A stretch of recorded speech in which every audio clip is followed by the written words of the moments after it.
Çek deveci develeri yokuş aman ben yandım aman.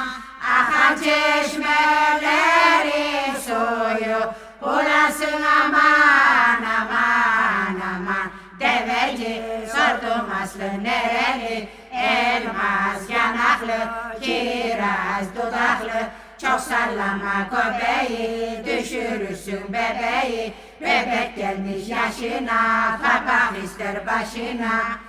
Çek deveci develeri, yokuş aman ben yandım aman.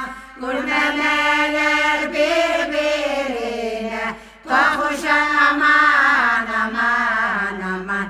Deveci sordum aslı nereli, elmas yanaklı, kiraz dudaklı. Çok sallama köpeği, düşürürsün bebeği. Bebek gelmiş yaşına, papak ister başına. Devem yüksek atamadır, urganı aman, yar yar aman. Üşüdükçe çek başına, yorganı aman aman aman. Deveci sordum aslı nereli, elmas yanaklı, kiraz dudaklı. Çok sallama köpeği, düşürürsün bebeği. Bebek gelmiş yaşına, papak ister başına.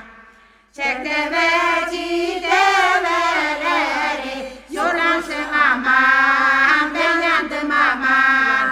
Susadıkça arasına, dilimi aman aman aman.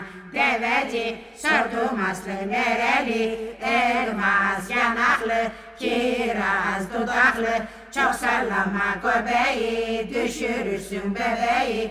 Bebek gelmiş yaşına, papak ister başına.